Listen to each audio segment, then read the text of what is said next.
Hello everyone, स्वागत है आप सभी लोगों का शिक्षा फॉर नौकरी में। इस वीडियो लेक्चर में हम लोग देखेंगे यूटेट उत्तराखंड 2020 के लिए इंपॉर्टेंट टॉपिक जो है सीडीपी बाल विकास से लिया गया है। यूटेट पेपर 1 और पेपर 2 दोनों के लिए इंपॉर्टेंट चैप्टर्स हैं ये। पेपर 1 पेपर 2 दोनों में ही काम आएंगे आपके। लर्निंग डिसेबिलिटी का आज हम लोगों ने टॉपिक उठाया है और लर्निंग डिसेबिलिटी अधिगम अक्षमताएँ जो होती हैं और ये इंक्लूसिव एजुकेशन यानी कि समावेशी शिक्षा में आता है। तो ये बहुत ही इंपॉर्टेंट टॉपिक है। मैंने इंपॉर्टेंट टॉपिक की एक वीडियो भी बनाई है जो यूटेट में आप लोगों की बहुत हेल्प करेगी, आपकी स्टडी प्रिपरेशन को बहुत स्ट्रॉन्ग बनाएगी। वीडियो का लिंक मैं डिस्क्रिप्शन में दे दूंगा, ज़रूर चेक कर लेना। वहीं से आज हम लोग देखेंगे सीडीपी बाल विकास पेपर 1 पेपर 2 यूटेट उत्तराखंड के लिए लर्निंग डिसेबिलिटी का जो पोर्शन है, सारी लर्निंग डिसेबिलिटी आज की इस वीडियो लेक्चर में हम फिनिश कर देंगे। इसके बाद आपको दोबारा से लर्निंग डिसेबिलिटी में कोई प्रॉब्लम नहीं आएगी, दोबारा रीड आउट करने की जरूरत नहीं पड़ेगी, बिल्कुल स्ट्रॉन्ग हो जाएगा ये टॉपिक। क्योंकि इंक्लूसिव एजुकेशन में लर्निंग डिसेबिलिटी वाला पोर्शन बहुत ज़्यादा पूछा जाता है, समावेशी शिक्षा में बहुत ज़्यादा पूछा जाता है। अगर मैं बात करूं सीडीपी की बाल विकास की, तो स्टार्ट करते हैं अपना सेशन, समझते हैं कि क्या है लर्निंग डिसेबिलिटी, क्या प्रकार हैं लर्निंग डिसेबिलिटी के, यानी कि अधिगम अक्षमता जिसको बोलते हैं। पढ़ने संबंधित जो भी विकार होते हैं, लर्निंग संबंधित जो भी विकार होते हैं, वो कौन कौन से विकार उत्पन्न होते हैं बच्चों में, उसके बारे में बात करेंगे। ये अडल्ट्स में भी हो सकते हैं, ऐसा नहीं है कि लर्निंग डिसेबिलिटी की बात करूँ, ये लाइफ लॉन्ग चैलेंज है। It is a life long challenge. कहने का मतलब है कि ये जीवन पर्यंत चलने वाली समस्या है, डिसऑर्डर है, विकार है लर्निंग डिसेबिलिटी। लर्निंग का मतलब केवल पढ़ाई संबंधित नहीं होता, लर्निंग का संबंध जो है आपकी डे टू डे एक्टिविटीज़ से भी होता है और ऐसी चीज़ें जो आपको हेल्प करती हैं सोसाइटी में। तो सारी चीज़ें लर्निंग डिसेबिलिटी के अंदर आती हैं। ये किसी एडल्ट में भी हो सकती हैं और किसी चाइल्ड में भी हो सकती हैं, किसी में भी हो सकती हैं लर्निंग डिसेबिलिटी। अब समझते हैं कि लर्निंग अधिगम अक्षमता क्या होती है। हिंदी इंग्लिश दोनों में मैंने पीडीएफ को इंक्लूड किया है। पीडीएफ आपको टेलीग्राम पर मिल जाएगा, ज़रूर से कनेक्ट करें टेलीग्राम को। तो लर्निंग डिसेबिलिटी क्या है? एक प्रकार का लर्निंग विकार है, यानी कि लर्निंग डिसऑर्डर है, आप ऐसे समझ सकते हैं। यानी कि आप किसी को भी पढ़ने संबंधित कोई भी समस्या आ रही है, अब वो समस्या अलग अलग फील्ड में हो सकती है, उसको हम डिस्कस करेंगे। टाइप ऑफ लर्निंग डिसेबिलिटी में सारी चीज़ क्लियर हो जाएंगी। तो यहाँ पर डिफरेंट टाइप की लर्निंग डिसेबिलिटी दी गई हैं। और लर्निंग डिसेबिलिटी की मैं बात करूँ, लर्निंग डिसेबिलिटी पार्ट है किस चीज़ का? अगर मैं बात की जाए इंक्लूसिव एजुकेशन में, समावेशी शिक्षा में, इंक्लूसिव एजुकेशन, ठीक है, और स्पेशल एजुकेशन। तो ये स्पेशल एजुकेशन में अगर मैं बात करूं कि ये लर्निंग डिसेबिलिटी देखो कई प्रकार की होती हैं, स्पेशल एजुकेशन के अंतर्गत आती हैं। और इसमें जो पहली डिसेबिलिटी आती है उसको हम बोलते हैं एलडी शॉर्ट में, यानी कि लर्निंग डिसेबिलिटी। इसके बाद जो दूसरी आती है उसको हम बोलते हैं विजुअल इम्पेयरमेंट, यानी कि जब किसी को जो दृष्टिबाधित बालक होते हैं उनको हम बोलते हैं विजुअली इम्पेयरमेंट। थर्ड आता है हमारे पास हियरिंग इम्पेयरमेंट, ठीक है, जो सुन नहीं सकते ऐसे बच्चे। फोर्थ आता है हमारे पास मेंटली रिटार्डेड स्टूडेंट, एमआर। तो ये कैटेगरीज हैं, ठीक है, इनके स्पेशल टीचर भी होते हैं, इसलिए स्पेशल एजुकेशन कराया जाता है। तो यहाँ हम बात कर रहे हैं एलडी की, लर्निंग डिसेबिलिटी की। तो मेरा भी जो कोर्स है वो है लर्निंग डिसेबिलिटी, जो मेरा बीएड हुआ है। एक आपको मैं बता देता हूँ, जो मैंने बीएड किया है वो स्पेशल एजुकेशन लर्निंग डिसेबिलिटी से किया है, अधिगम अक्षमता से मेरा स्पेशल बीएड का मेरे पास डिग्री है। ओके, तो स्टार्ट करते हैं टाइप ऑफ लर्निंग डिसेबिलिटी। तो सबसे पहले लर्निंग डिसेबिलिटी आती है जिसको हम बोलते हैं एफेजिया। अब ये एफेजिया क्या होता है इसको आगे डिटेल में समझेंगे, पहले हम देख रहे हैं कितने प्रकार की लर्निंग डिसेबिलिटी होती हैं। नेक्स्ट आती है हमारे पास इंपॉर्टेंट है डिसलेक्सिया, बार बार क्वेश्चन पूछा जाता है इनसे और यहाँ बच्चे गलत करके आते हैं, कंफ्यूज हो जाते हैं। थर्ड आता है हाइपरलेक्सिया। अब हाइपरलेक्सिया के बारे में आपने बहुत सारी वीडियोस देखी होंगी जिसमें आपको डिसलेक्सिया एफेजिया के बारे में बताया गया होगा, लेकिन हाइपरलेक्सिया के बारे में कहीं भी ज़्यादा जिक्र नहीं किया जाता है। इसको भी समझेंगे हम क्या होता है। नेक्स्ट आता है डिस्कैलकुलिया, ये एक टाइप ऑफ लर्निंग डिसेबिलिटी है। और लास्ट है हमारे पास डिस्ग्राफिया। अब देखिए इसके अलावा भी हमारे पास लर्निंग डिसेबिलिटीज़ होती हैं, वो हम आगे पढ़ेंगे। वो डेवलपमेंटल कहलाती हैं, यानी कि विकास से रिलेटेड कहलाती हैं, वो डेवलपमेंटल लर्निंग डिसेबिलिटी कहलाती हैं। ये है हमारे पास लर्निंग अधिगम अक्षमताएं हैं, प्रकार हैं, जिसमें एफेजिया, दोबारा रिपीट कर देता हूँ, डिसलेक्सिया, हाइपरलेक्सिया, डिस्कैलकुलिया और डिस्ग्राफिया। ये मुख्य तौर पर जो टाइप ऑफ लर्निंग डिसेबिलिटीज़ हैं। बढ़ते हैं आगे और इनको एक एक करके सबको समझते हैं। वीडियो में लास्ट तक बने रहना, बहुत सारी चीज़ें क्लियर हो जाएंगी। काफ़ी अच्छे से मैंने इसको एक्सप्लेन करने की कोशिश कर रहा हूँ आप लोगों को, तो आप लोग बताना कमेंट करके कि भाई आपको समझ में आया नहीं आया। स्टार्ट करते हैं सबसे पहला लर्निंग डिसेबिलिटी जिसको हम बोलते हैं एफेजिया। अब एफेजिया क्या है? देखिए एफेजिया एक ऐसा इम्पेयरमेंट है, यहाँ हम दो शब्दों का इस्तेमाल कर रहे हैं, डिसएबिलिटी और दूसरा आता है इम्पेयरमेंट, ठीक है, दोनों ही टर्म जो है अलग हैं, ध्यान देना, लेकिन कई बार सेम कॉन्टेक्स्ट में भी यूज़ की जाती हैं। Aphasia is a impairment of language. Impairment word वहाँ यूज़ किया जाता है जब किसी बॉडी पार्ट्स के बारे में बात की जाती है ना, कि कोई भी बॉडी पार्ट है, कि कोई भी शरीर का अंग है वो सही तरीके से काम नहीं कर रहा है, तो वहाँ हम वर्ड यूज़ करते हैं इम्पेयरमेंट। ये चीज़ ध्यान रखना, ठीक है। जैसे मैंने बात करी अभी विजुअली इम्पेयरमेंट। विजुअली इम्पेयरमेंट का मतलब है जो बच्चे देख नहीं पाते हैं, तो उसमें देखने के लिए कौन सा ऑर्गन काम करता है, आइज़ काम करती है, तो इसलिए वहाँ पर इम्पेयर लगा है। ऐसे नहीं बोलते हम कभी भी कि विजुअली डिसेबल्ड, विजुअली डिसेबल्ड नहीं बोला जाता है, राइट। तो यहाँ एफेजिया क्या है, एक इम्पेयरमेंट ऑफ लैंग्वेज है। जब भी कोई व्यक्ति या स्टूडेंट या फिर बच्चा बोलने संबंधित, भाषा संबंधित उसमें विकार उत्पन्न हो जाते हैं, भाषा से रिलेटेड विकार उत्पन्न हो जाते हैं, और जो उसके कॉम्प्रीहेंशन ऑफ स्पीच और एबिलिटी टू और रीड और राइट को, कहने का मतलब है एफेजिया एक ऐसा विकार है, एक ऐसा डिसऑर्डर है जिसमें भाषा संबंधित विकार उत्पन्न हो जाता है, जिसकी वजह से उसके उस पर्टिकुलर व्यक्ति को बोलने में समस्या आएगी, स्पीच फॉर्मेशन में उसको समस्या आएगी, राइटिंग में समस्या आएगी और रीडिंग में समस्या आएगी। तो आप देख रहे हो कितनी सारी चीज़ें अफेक्ट हो रही हैं, किसकी वजह से, केवल एक डिसऑर्डर की वजह से, जिसको हम क्या बोलते हैं, एफेजिया। इस कंडीशन में क्या होता है कि जो भी पर्सन है उसको क्या बोलना है, किन वर्ड्स का इस्तेमाल करना है, उसको समझ ही नहीं आता। यानी कि उसका जो डिसऑर्डर है वो कहाँ से रिलेट है, यहाँ देखो आप, मस्तिष्क से रिलेट है। कि भाई दो व्यक्ति यहाँ पर बैठे हुए हैं, आपस में वार्तालाप कर रहे हैं, लेकिन एक व्यक्ति अच्छे से कम्युनिकेट कर रहा है, लेकिन दूसरा व्यक्ति उलझन में है कि मैं इससे किस तरीके से बात करूँ, उसको शब्द ही नहीं मिल रहे हैं। तो वो क्या है, भाषा संबंधी विकार हो गया। अब उसके पास भाषा लैंग्वेज ही नहीं है, तो वो बोल कैसे पाएगा, कैसे लिख पाएगा और कैसे उसको समझ पढ़ पाएगा। कहाँ से रिलेट कर रहा है ये भैया, मस्तिष्क से रिलेट कर रहे हैं, क्योंकि जो भी आपका वर्ड फॉर्मेशन होता है, जो भी इस तरीके की लैंग्वेज स्किल्स होती हैं वो आपके मस्तिष्क से कनेक्ट करती हैं। तो इस प्रकार के डिसऑर्डर को जहाँ पर इम्पेयरमेंट हो जाए या जहाँ पर भाषा संबंधित विकार उत्पन्न हो जाए, तो उसे हम क्या बोलते हैं, एफेजिया बोलते हैं। ये टर्म्स मिलती जुलती हैं, तो आपको कंफ्यूज नहीं होना है, सारी चीज़ें क्लियर कर रहा हूँ। नेक्स्ट हम बढ़ते हैं डिसलेक्सिया, ठीक है। देख हिंदी में भी इसको यही बोलते हैं, तो घबराने की जरूरत नहीं है। पॉइंट नंबर 2 यानी कि टाइप्स ऑफ लर्निंग डिसेबिलिटी में सेकंड डिसेबिलिटी आ गई हमारे पास, डिसलेक्सिया। अब डिसलेक्सिया किस प्रकार का विकार है, जब किसी को भी पढ़ने संबंधित विकार हो जाए, यानी कि डिफिकल्टी इन रीडिंग, पढ़ने में कठिनाई का सामना जब किसी को भी करना पड़ता है। तो देखो आप, मैं कह रहा था ना कि लर्निंग डिसेबिलिटी क्या है, ऐसा नहीं है कि चाइल्ड्स में ही होती है, ये स्टूडेंट्स बाल्यावस्था में ही होती है, ये प्रॉब्लम अडल्ट्स में भी होती है, ठीक है। बहुत सारे व्यक्ति ऐसे होते हैं, बहुत सारे अडल्ट ऐसे होते हैं कि भैया वो जब छोटे होते हैं, अपने स्कूल एज में होते हैं, तब भी इस समस्या से पीड़ित रहते हैं, और जब वो आगे अपने लेटर एज में चले जाते हैं तब भी उन्हें डिफ़िकल्टी रहती है रीडिंग में। हो सकता है कि वो व्यक्ति हिंदी में बहुत अच्छा रीड करता हो, इंग्लिश में उसको समस्या आ रही हो, इंग्लिश पढ़ने में उसको प्रॉब्लम आ रही हो, वर्ड फॉर्मेशन नहीं कर पा रहा हो, है ना। तो child might see reverse letter और riding backward, some sees dyslexia as a visual issue. कहने का मतलब है कि बहुत सारे बच्चे जो है ना, जो वर्ड्स लिखे होते हैं, जैसे ये यहाँ क्या लिखा है, पैसिफिक लिखा हुआ है, लेकिन जो व्यक्ति इसको देख रहा है, जो बच्चा इसको देख रहा है, वो इसको अपने माइंड में क्या रीड कर रहा है, स्पेसिफिक रीड कर रहा है। तो इस तरीके की डिफिकल्टी जब आ जाती है ना पढ़ने में, तो उसको हम बोलते हैं डिसलेक्सिया। क्लियर होगी।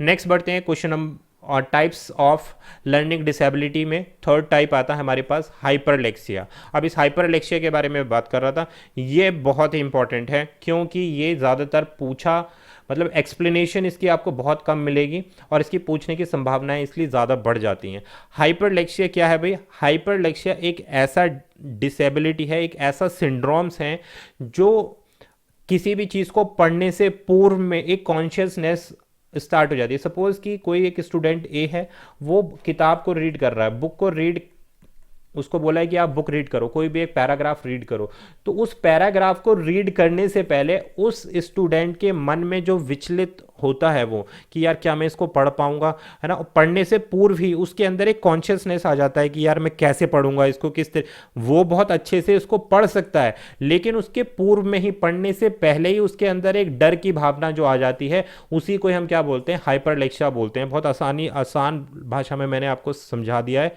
ठीक है। इसको आप अगर डिटेल में जाएंगे यहाँ से समझेंगे तो काफ़ी टाइम लगेगा, लेकिन मैंने ये वाली जो आपकी लैंग्वेज यूज़ करी है, आई होप आप कनेक्ट कर पा रहे होंगे इसको, कि हाइपरलेक्सिया एक सिंड्रोम है जो चाइल्ड की preconscious ability to read, यानी कि पढ़ने से पूर्व की जो कॉन्शियसनेस है, कि उसमें जो डर डेवलप हो गया है ना, तो वो उत्पन्न हो जाता है। तो यहाँ पर क्या होता है कि ये वर्बल लैंग्वेज में हो सकता है, वर्बल यानी कि बोल के जो पढ़ने वाली आपकी, जब आप बोलकर किसी चीज़ को रीड आउट करते हैं तो वहाँ पर व्यक्ति को परेशानी आ सकती है। तो ये इस प्रकार का लर्निंग डिसऑर्डर है, difficulty in understanding using verbal language, ठीक है। और यहाँ पर ये सोशल इंटरेक्शन करने में भी, यानी कि सामाजिक रिलेशन स्थापित करने में भी यहाँ पर प्रॉब्लम आती है अगर इस प्रकार का डिसऑर्डर हाइपरलेक्सिया होता है। तो हाइपरलेक्सिया समझ में आ गया कि बच्चा जो है कॉन्शियस हो जाता है पढ़ने से पहले, इतना समझ जाओ आप। नेक्स्ट बढ़ते हैं क्वेश्चन नंबर 4, बहुत ही आसान है, देखो इसको याद करने का मैं तरीका बता दूंगा। ये डिसेबिलिटी, टाइप ऑफ डिसेबिलिटी में 4th टाइप हम डिस्कस कर रहे हैं, डिसकैलकुलिया। अब कैलकुलिया, कैलकुलिया से आप समझ सकते हो, कैलकुलिया का मतलब होता है कैलकुलस, ऐसा समझो। अब कैलकुलस क्या है? कैलकुलस होता है मैथ्स का एक पार्ट, मैथमेटिक्स का एक पार्ट। यहाँ से समझ सकते हो आप कि जब भी व्यक्ति को अर्थमेटिक यानी कि नंबर्स में को समझने में प्रॉब्लम आती है, डिफ़िकल्टी इन अंडरस्टैंडिंग नंबर्स, और जो भी प्रॉब्लम्स होती हैं मैथमेटिक्स की, जो सम्स वाली प्रॉब्लम होती हैं, प्लस माइनस, है ना, और 1 2 3 इनको एडिशन, मल्टीप्लिकेशन या फिर इक्वेशंस को सॉल्व करने में, कहने का मतलब है कि जब भी मैथमेटिक्स में बच्चे को प्रॉब्लम आएगी, मैथमेटिक्स समझने में प्रॉब्लम आएगी, वो अच्छे से कंफर्टेबल नहीं है, तो वो सारी चीज़ें क्या कहलाती हैं? वो विकार कहलाता है डिसकैलकुलिया। अब आप देखो इसको प्रैक्टिकल वे में अप्लाई करते चले जाना, किसी न किसी व्यक्ति के अंदर ये सारी समस्याएं जीवन पर्यंत रहती हैं और ये धीरे धीरे करके ख़त्म होती हैं, एकदम से ख़त्म नहीं होती हैं डिसेबिलिटीज़, ठीक है। और ये जो डेवलपमेंट है ये स्पेसिफिक डेवलपमेंटल डिसऑर्डर कहलाता है। बात क्लियर हो गई? तो देखो यहाँ पर ये स्टूडेंट है जिसको उसकी टीचर पढ़ा रही हैं, तो इसको क्या है कि भैया मल्टीप्लाई में और इसको प्लस माइनस में, जितने भी मैथ्स के सम करने में उसको बहुत ज़्यादा परेशानी है। तो इस प्रकार की अक्षमताओं को हम क्या बोलते हैं? डिसकैलकुलिया बोलते हैं। नेक्स्ट हम बात करते हैं डिसग्राफिया। अब देखो डिसग्राफिया क्या है? डिफिकल्टी इन राइटिंग, जब भी स्टूडेंट को लिखने संबंधित प्रॉब्लम होगी, यानी कि राइटिंग में क्या प्रॉब्लम हो सकती है कि वर्ड फॉर्मेशन नहीं कर पा रहा है ना, और वर्ड्स को अच्छे से समझ नहीं पा रहा है, कंबाइन नहीं कर रहा है, इनके बीच का स्पेसिंग सही से नहीं कर पा रहा है, तो उसको हम बोलते हैं लिखने में कठिनाई, या फिर पेंसिल्स वगैरह सही नहीं पकड़ पा रहा है और कॉन्सेंट्रेट नहीं कर पा रहा है कि एक सीधी लाइन में लिख के टेढ़ी मेढ़ी लाइन्स में लिख रहा है, ये सब क्या है? डिफिकल्टी है, इसको हम बोलते हैं डिसग्राफिया। अब देखो ग्राफिया को आप कैसे समझोगे? ग्राफिया का मतलब लास्ट का वर्ड समझ लो ग्राफ। अब ग्राफ क्या होता है? जब भाई ग्राफ इस तरीके का होता है, उसको ड्रॉ करना होता है, तो आप समझ जाओ ये राइटिंग संबंधित प्रॉब्लम है। और कैलकुलिया का मतलब क्या है? मैथमेटिक्स संबंधित। स्लेक्सिया का मतलब आगे आएगा, देखो नेक्स्ट जो आएगा आपके पास डिस्प्रेक्सिया। अब देखो डिस्प्रेक्सिया आपको समझना है, डिसऑर्डर नंबर 6 है यहाँ पर। तो डिस्प्रेक्सिया क्या है? देखो डिस्प्रेक्सिया कहलाता है जब भी कोई चाइल्ड, उसमें क्या है, फिजिकल टास्क करने में परेशानी आती है। जब भी किसी स्टूडेंट को कोई भी फिजिकल टास्क, शारीरिक एक्टिविटीज़ करने में जब परेशानी आती है, यानी कि उसकी जो मोटर स्किल्स होती हैं, फाइन मोटर स्किल्स का मतलब जो आपका हैंड का कोऑर्डिनेशन होता है, सपोज आपको अपने हाथ का इस्तेमाल करना है, आपको अपने लेग्स का इस्तेमाल करना है, तो ये क्या है? फिजिकल एक्टिविटीज़ हो गई, जैसे आप एक्सरसाइज करते हो। तो इन सारी चीज़ों को करने के लिए आपको एक कोऑर्डिनेशन बनाना पड़ता है अपने हैंड्स में, अपने लेग्स में। जैसे आप जंपिंग की प्रोसेस करते हो, ठीक है, और आप कोई भी पेंसिल पकड़ते हो, तो पेंसिल पकड़ते हो किससे पकड़ोगे? अपने हैंड से पकड़ोगे, और हैंड से पकड़ोगे तो इसमें फाइन मोटर स्किल्स का इस्तेमाल होता है। बात क्लियर हो रही है? तो इस तरीके की चीज़ों को करने में अगर समस्या आती है तो उसको हम बोलते हैं डिस्प्रेक्सिया बोल लेते हैं। क्या बोलेंगे? डिस्प्रेक्सिया बोलेंगे, जिसमें एवरीडे मतलब डे टू डे, रोज़मर्रा की ज़िंदगी में जो भी आप एक्टिविटीज़ करने में अगर बच्चे को प्रॉब्लम आ रही है, वो डिस्प्रेक्सिया कहलाता है। बात क्लियर हो गई? नेक्स्ट आता है 7 पार्ट आता है हमारे पास, यानी कि type of disability, learning disability में 7वां जो टाइप है बॉडी डिसमॉर्फिक डिसऑर्डर, जिसको BDD भी बोला जाता है। भाई BDD समझ लो, बहुत इंपॉर्टेंट है, ये आपको ज़्यादातर देखने के लिए नहीं मिलेगा। जो मेन बात करते हैं लोग, वो डिसलेक्सिया पे बात कर लेते हैं, डिसग्राफिया पे बात कर लेते हैं, एफेजिया पे बात कर लेते हैं, डिसकैलकुलिया पे बात कर लेते हैं, लेकिन इन सब चीज़ों पर बात नहीं करते हैं।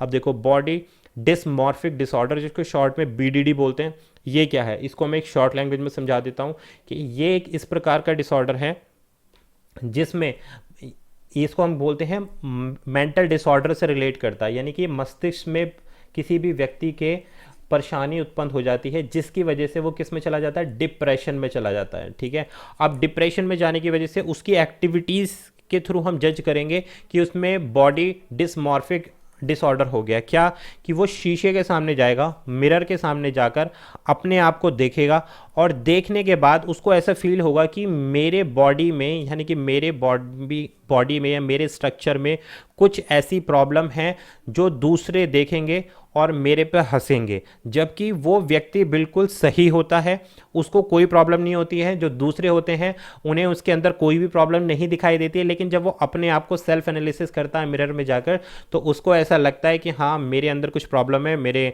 आइज़ में प्रॉब्लम है या मेरे स्ट्रक्चर में प्रॉब्लम है, जिसकी वजह से मैं समाज में बाहर नहीं जा सकता, लोग मेरा मजाक बनाएंगे। अपनी अपीयरेंस को लेकर बहुत ज़्यादा कॉन्शियस हो जाते हैं। और ये सब कैसे होता है, मेंटल डिसऑर्डर उन की प्रॉब्लम है, ये मस्तिष्क से रिलेटेड एक प्रॉब्लम है और इसमें व्यक्ति जो डिप्रेशन में चला जाता है इस बीमारी में। खुद सेल्फ के द्वारा ये क्या होता है, सेल्फ के द्वारा अपने आप ही बनाई गई एक बीमारी होती है। हालांकि व्यक्ति बिल्कुल सही होता है, जो दूसरे होते हैं, जो दूसरे व्यक्ति उसके आसपास होते हैं, उन्हें कोई भी परेशानी उसके अंदर नहीं दिखाई देती है, लेकिन उस पर्टिकुलर व्यक्ति को लगता है कि हाँ मेरे अंदर कुछ विकार हैं। बात क्लियर, इसी को हम बोलते हैं बॉडी डिसमॉर्फिक डिसऑर्डर। नेक्स्ट बोलते हैं, क्वेश्चन नंबर आ गया हमारे पास टाइप ऑफ डिसेबिलिटी में, 8th disability attention deflect hyper dis activity disorder, जिसको शॉर्ट में ADHD बोलते हैं, आपने सुना होगा इसको।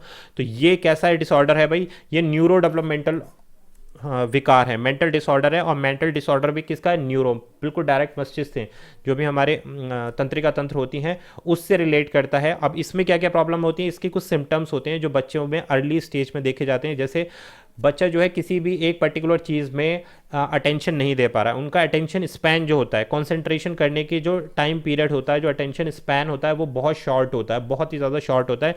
वो बिल्कुल टिक कर नहीं बैठ पाते हैं, उनकी एक्टिविटी जो है बहुत डिफरेंट रहती है जनरल बच्चों की कंपैरिजन में, अपने बर्ताव को कंट्रोल नहीं कर पाते हैं, यानी कि कोई भी एक पर्टिकुलर एज में भी जाने के बाद भी वो अपने आप पर अपने बिहेवियर्स में नियंत्रण नहीं रख पाते हैं। तो इस तरीके की जो डिसऑर्डर होते हैं उसको हम बोलते हैं attention deflect hyper disactivity. Hyper activity का मतलब क्या होता है कि ये बहुत ज़्यादा नाराज़ हो जाते हैं, अगर शॉर्ट टेम्पर्ड होते हैं, अगर इनको कोई चीज़ पसंद नहीं आई तो ये बहुत जल्दी से एकदम उत्तेजित भी हो जाते हैं। तो इसलिए इस बीमारी को बोला जाता है ADHD। तो देखिए यहाँ पर कुछ साइंस और सिंबल्स हैं जो चिल्ड्रंस में पाए जाते हैं ADHD में। जैसे ये बच्चे बहुत ज़्यादा केयरलेस होते हैं, पहली बात, ठीक है। इनका बहुत रिस्की बिहेवियर होता है, मतलब ये कुछ भी रिस्की वाली चीज़ करने के लिए एकदम तैयार हो जाते हैं, ठीक है। फॉरगेटनेस, सिंपल सी बात है, न्यूरो से, तंत्रिका तंत्र से रिलेट है, तो ये चीज़ों को बहुत जल्दी भूल जाते हैं, ठीक है। इनको बैठने में, खड़े होने में बहुत ज़्यादा डिफ़िकल्टी महसूस होती है। ये ट्रबल गेटिंग अलोन, यानी कि अकेला रहने में इनको बहुत ज़्यादा परेशानी होती है। ये चाहते हैं कि हमारे आसपास लोग बने रहें। डिसऑर्गेनाइजेशन, सारा इनके आसपास का जितना एनवायरनमेंट होगा, इनका रूम्स वगैरह होगा, बहुत ज़्यादा बिखरा हुआ होगा, बहुत ज़्यादा बातूनी होंगे ये बच्चे, ठीक है। डे ड्रीमिंग हो गए, दिन में बैठे बैठे अपने सपने देखते रहेंगे। तो ये कुछ ADHD के सिम्टम्स हैं जो बच्चों में ज़्यादातर देखे जाते हैं। बात क्लियर हो गई। नेक्स्ट हम बढ़ते हैं ऑटिज्म। ऑटिज्म एक प्रकार का डिसऑर्डर है, ये भी लर्निंग डिसेबिलिटी के अंतर्गत ये सारी चीज़ें चल रही हैं भाई। ये टाइप ऑफ डिसेबिलिटी के अंतर्गत पहुंच गई है। लर्निंग डिसेबिलिटी का पार्ट हमारा ऊपर रह गया था, ठीक है। तो ये क्या, ऑटिज्म क्या है, is a complex neuro behaviour condition that includes impairment in social interaction and developmental language communication skills. कहने का मतलब है ऑटिज्म क्या है, न्यूरो से रिलेटेड है, न्यूरो यानी कि तंत्रिका तंत्र से है, लेकिन न्यूरो के साथ में क्या लगा दिया है, बिहेवियर, केवल आपके बर्ताव पर रिलेट करेगी ये चीज़। यानी कि आप ये जो इम्पेयरमेंट है, ये जो डिसऑर्डर है, ये आपके बर्ताव से रिलेट करेगा। मस्तिष्क से जो बिहेवियर कनेक्ट होता है उस पर बात की जा रही है कि आप समाज में किस तरीके से मिलना जुलना करते हैं, लैंग्वेज कैसी है, आपकी भाषा कैसी है, कम्युनिकेशन स्किल्स कैसी हैं, क्या आप बार बार रिपीटेटिव बिहेवियर शो कर रहे हैं, यानी कि एक ही चीज़ को आप पुनः पुनः दोहरा रहे हैं, है ना। तो ये सारी चीज़ें ऑटिज्म स्टूडेंट के अंतर्गत आती हैं। इनके अंदर क्या क्या चीज़ें होती हैं, इनके जो सिम्टम्स होते हैं, देखो इनके अंदर बहुत ज़्यादा स्लीपिंग, सोने में इनको बहुत ज़्यादा परेशानी होती है, हाइपर एक्टिव होते हैं बहुत ज़्यादा, ठीक है। प्रीफर टू प्ले अलोन, अकेला रहना पसंद करते हैं। ध्यान देना, ऑटिज्म वाले जो बच्चे होते हैं वो अकेला रहना पसंद करते हैं। और ये जो है किसी भी ऑब्जेक्ट को लेकर बैठ जाएंगे और उसी के साथ घंटों तक टाइम स्पेंड कर देंगे। डिलेड स्पीच, इनके अंदर जो भाषा संबंधित ऑर्डर हैं अपनी एज के अकॉर्डिंग इनमें बहुत देर के साथ, यानी कि अगर एक बच्चा 2 साल में बोलना शुरू कर रहा है तो ये हो सकता है इनका जो लैंग्वेज डिसऑर्डर है वो 3 साल तक चले कि 3 साल तक बोलना सीख रहा है, तो बहुत देर से इनके अंदर डेवलपमेंट होता है भाषा का। तो ये सारी चीज़ें हो गई ऑटिज्म स्टूडेंट की। लास्ट आता है सेरेब्रम प्लासी, दैट इज ये आ गया आपके पास सेरिब्रम प्लासी। अब ये इंक्लूसिव एजुकेशन का बहुत इंपॉर्टेंट डिसऑर्डर की अगर मैं बात कर रहा हूँ तो ये एक बहुत तगड़ा डिसऑर्डर है, ठीक है। लर्निंग डिसेबिलिटी के अंतर्गत नहीं आता है, ये मैं आपको बता रहा हूँ। ये लास्ट की जो मैंने चीज़ें डिस्कस की हैं डिसऑर्डर, ये लर्निंग डिसेबिलिटी के अंतर्गत नहीं आते हैं, ये एक सेपरेट डिसऑर्डर है, राइट। तो यहाँ आता है हमारे पास सेरिब्रम प्लासी। ये क्या है, एक न्यूरोलॉजिकल डिसऑर्डर है जो नॉन प्रोग्रेसिव ब्रेन इंजरी, कहने का मतलब है जब बच्चे छोटे होते हैं, चाइल्ड जो है डेवलपमेंटल स्टेज में होते हैं, 1 या 2 साल के होते हैं, तो अगर उनको कोई भी क्या होता है कि ये सेरिब्रल पाल्सी जो होता है, इसमें चीज़ों में क्या होता है कि मस्तिष्क में किसी भी बच्चे के ब्रेन में चोट लग जाती है जिसकी वजह से उसमें प्रॉब्लम्स जनरेट होनी शुरू हो जाती हैं। उसका डेवलपमेंट क्या हो जाता है, वो बोलने में हकलाना शुरू कर देता है, मसल्स कंट्रोल नहीं रख पाता है क्योंकि उसके ब्रेन में चोट लग गई है। हो सकता है कि ये ड्यूरिंग द बर्थ प्रोसेस भी हो सकता है, आफ्टर द बर्थ प्रोसेस भी हो सकता है, ठीक है। और इनकी जो बोवल कंट्रोल्स हैं वो भी लूज़ होने लग जाते हैं, ठीक। और इसके बाद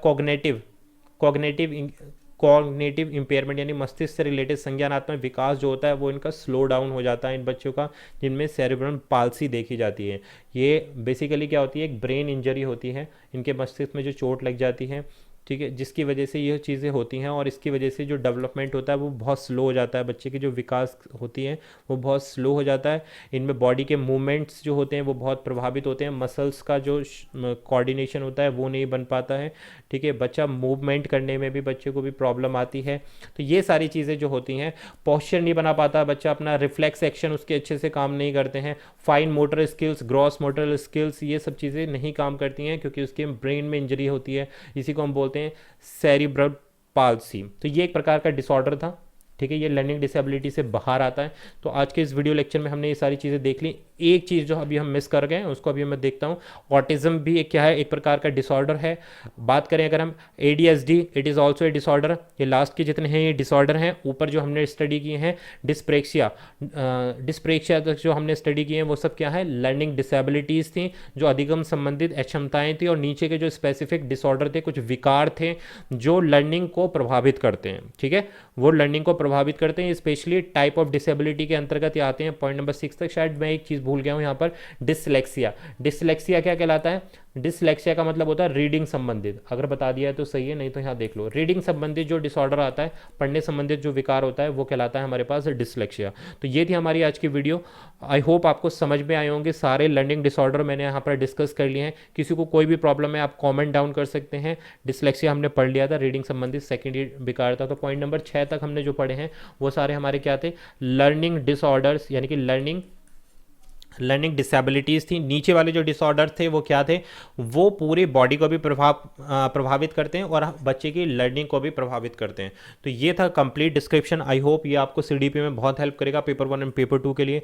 चैनल पे नए हैं तो ज़रूर सब्सक्राइब कर लेना। वीडियो पसंद आई तो ज़रूर कॉमेंट करके बताएं। मिलेंगे आपसे नई वीडियो में। This was Abhishek Tyagi. Thanks for watching.